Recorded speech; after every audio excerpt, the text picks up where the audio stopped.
talking about the talks. South Korea's leader is at the White House ahead of a U.S. meeting next month with North Korea. We have the latest. Ally for the unborn. President Trump is set to speak at a gala for a group that elects pro-life candidates to Congress. Papal controversy. We have reaction to the Pope's alleged comments to a gay man who was a victim of Chile's clergy sex abuse scandal. Vocation crisis. Why Pope Francis says he's concerned about the church in Italy and Europe. On EWTN News Nightly for Tuesday, May 22nd, 2018.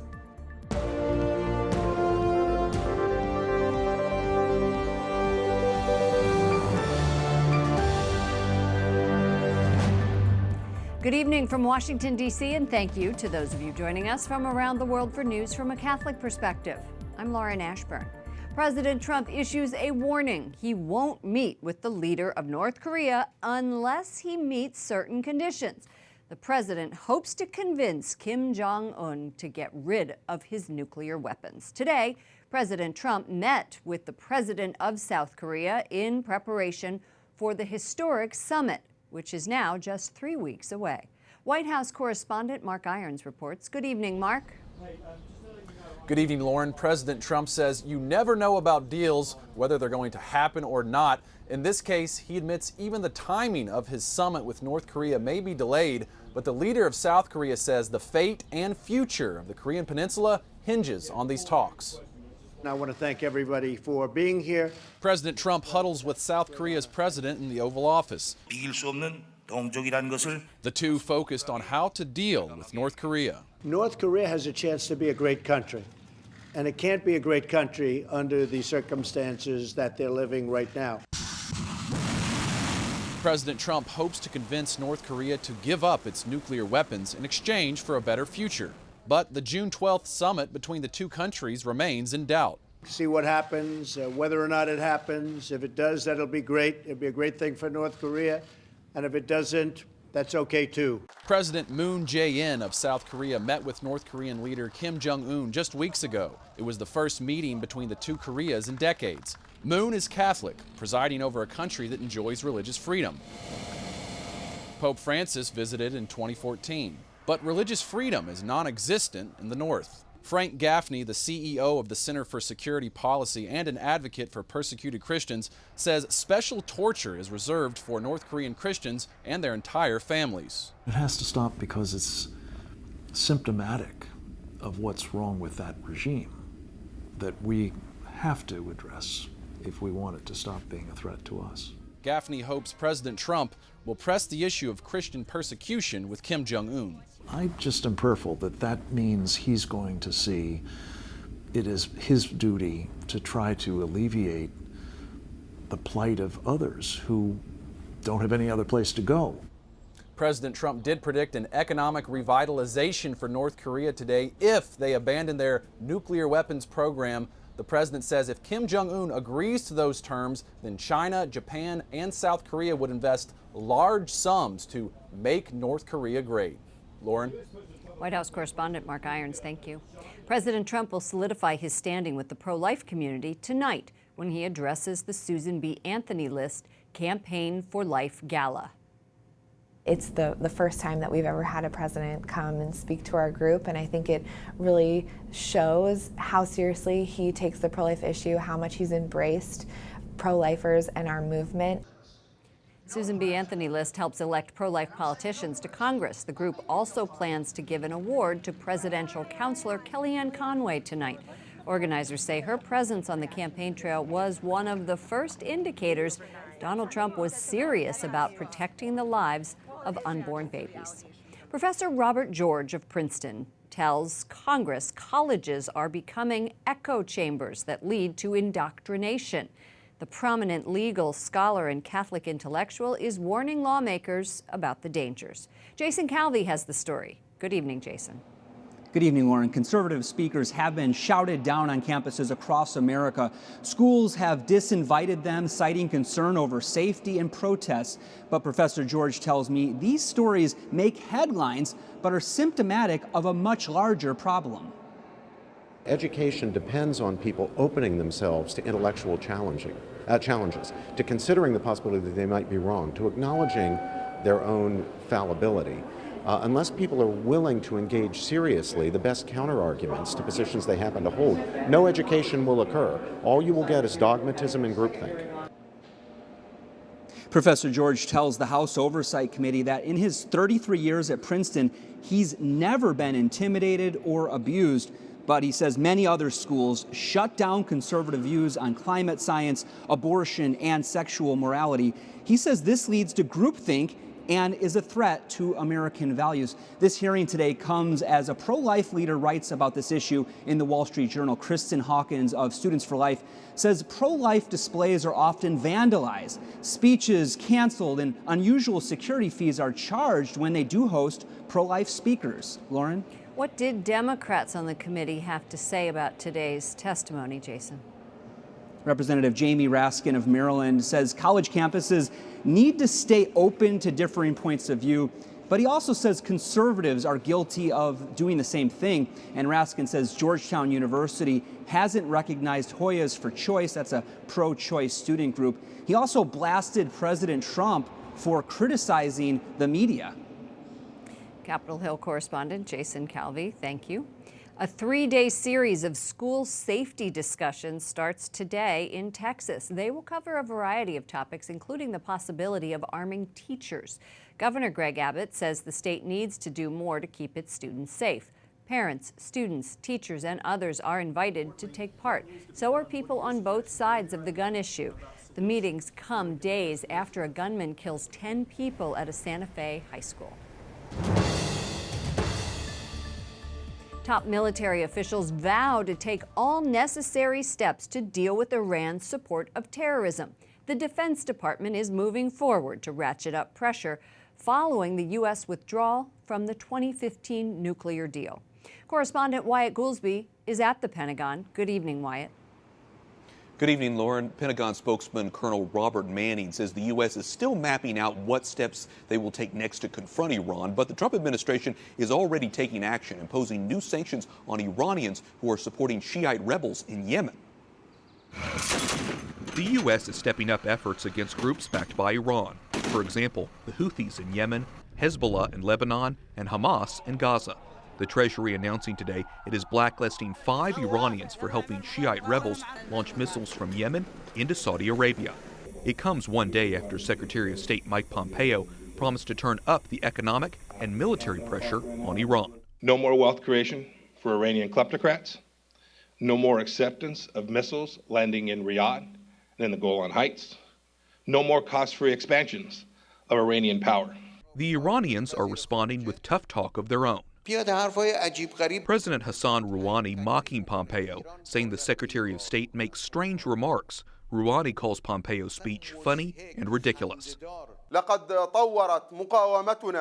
Hamas leader in Gaza is praising Iran, saying their support has allowed them to develop their military.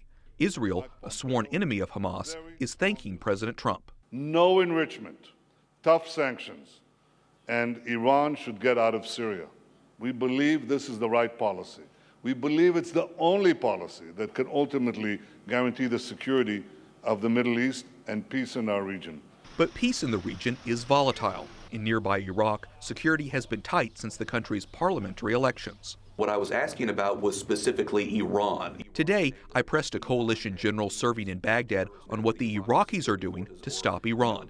Despite multiple questions, officials have yet to answer. So I don't have any figure about that.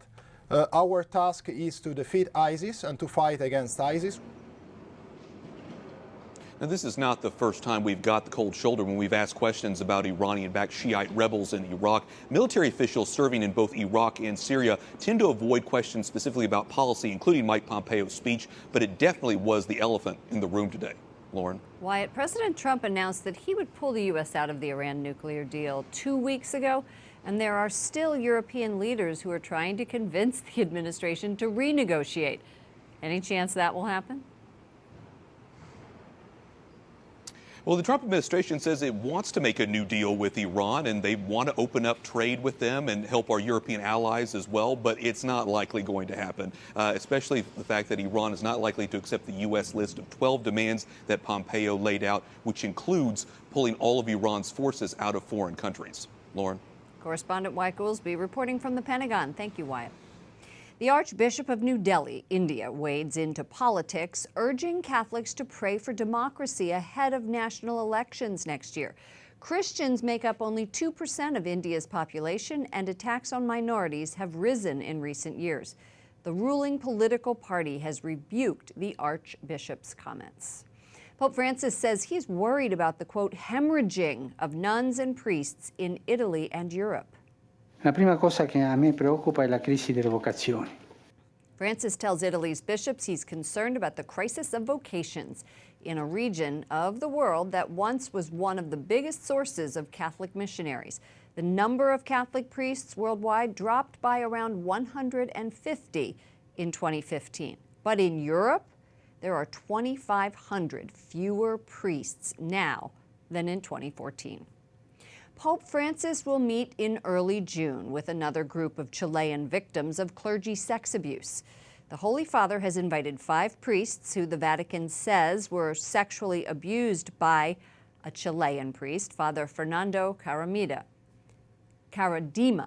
2 lay people also affected will be there, as well as 2 priests who have helped the victims.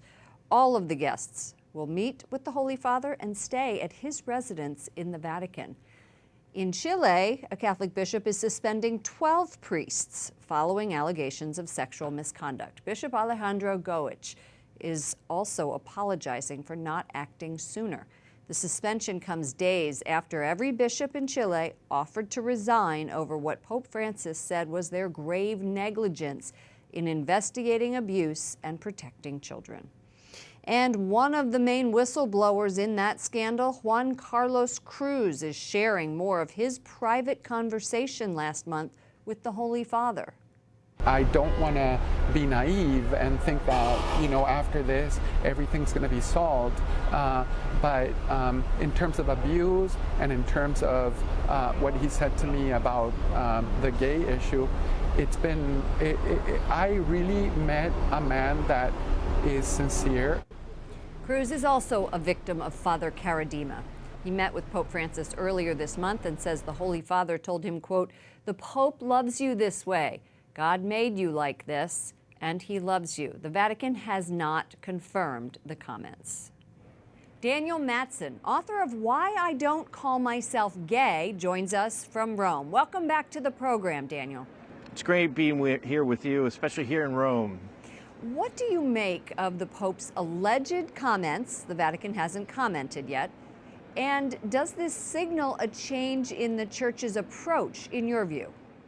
Yeah, it's hard to comment on these alleged comments because we really don't know what happened, and it's all secondhand information. All I know is the help that I've had from the Church's constant teaching. We're standing here at St. Peter's Square, the rock that Christ built his church on, and for me, finding out the truth of who I am and the Church saying to me, "You're not a gay man, you're a beloved Son of God," that is what has really brought me freedom and peace. And so I cling to that and have found freedom in that. The mainstream media and groups like New Ways Ministry, which advocates for gay Catholics but is not faithful to church teaching, say the gay community is embracing this alleged comment.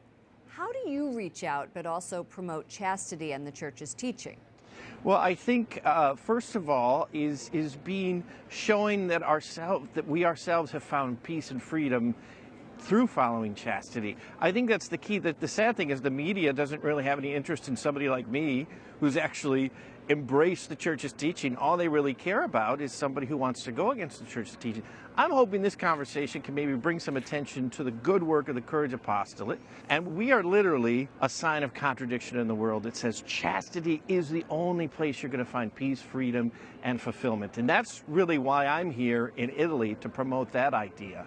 Well, you've been in our Washington studio right here promoting your book, and now you are in Rome launching the Italian translation. So tell us what your message is to the international Catholic community for those who live with same-sex attraction? Well, the answer that I have is what the church has, is your identity above all else is that you are a beloved Son of God, loved by God the Father, and all that you have longed for, and especially what you're looking for in the gay community, is really seeking out the love of the Father.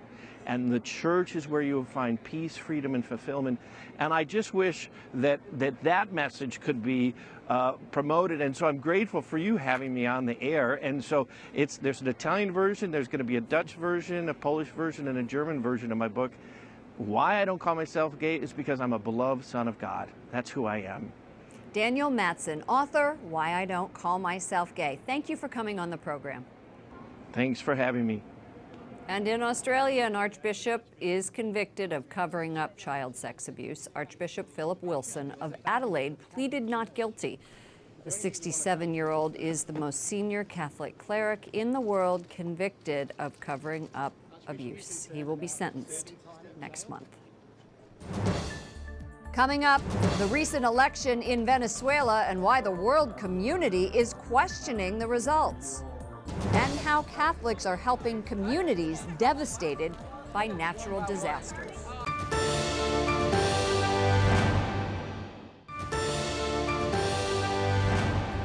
Venezuelan President Nicolas Maduro is expelling the top U.S. diplomat and his deputy for allegedly conspiring against his government. The White House has called Maduro's re-election a sham. President Trump has signed an executive order to prevent Maduro from selling Venezuelan assets to earn money. Venezuela has been suffering from severe inflation and food shortages, and thousands of Venezuelans have fled to the nation's neighboring Colombia and Brazil. They're escaping the harsh conditions. Joining me now is Jeff Ramsey, the Assistant Director for Venezuela at the Washington Office on Latin America. Welcome to the program. Thanks for having me. So the top U.S. diplomat is out. 14 countries yesterday said that they are not recognizing this election. They're asking international groups not to give credit to Maduro. How is all of this going to help those people who are starving to death? Well, it's unclear. I think the international community is trying to exercise some kind of coordinated pressure on the governments to accept offers of international humanitarian aid and to try to open up some kind of political solution to the crisis. So if they're offering humanitarian aid, is Maduro going to let that aid get in? Well, unfortunately, the government has refused to accept any offers of international aid. There are some organizations working on the ground, actually many affiliated with the Catholic Church, Caritas is one, that are addressing things like access to medications and food. But so far, the government has been unwilling to accept offers of mass aid. So how likely is it then that the U.S. is going to impose sanctions? Well, we've seen the U.S. already impose sanctions that make it much more difficult for the government to get access to finance, that complicate its access to credit, that kind of thing. My concern is that the United States is going to impose sanctions against the oil sector, which, although the country is in a deep economic crisis, the oil industry is essentially the only thing that's more or less functioning and keeping the economy relatively going. I think that sanctions against the oil industry are likely to cause the humanitarian crisis to worsen, and I think it's going to lead to increasing human suffering. You visited Venezuela recently. Tell us what you saw. Well, yeah, I was in Venezuela for most of the month of April, and frankly, people are suffering. This is a country that's in a deep state of crisis. People are dying because they have they lack access to medications, and food is increasingly unaffordable or scarce. I mean, I talked to one woman who was telling me that her husband's state salary, working for the state oil company, no longer covers even a week of the medication that she needs for a certain thyroid condition. I mean, this is very much a humanitarian crisis. Jeff Ramsey, thank you so much for joining us, the Washington Office on Latin America. Thank you. Up next, why is the birth rate in the U.S. at an all-time low? Plus, how Catholics helped communities hit last year by natural disasters.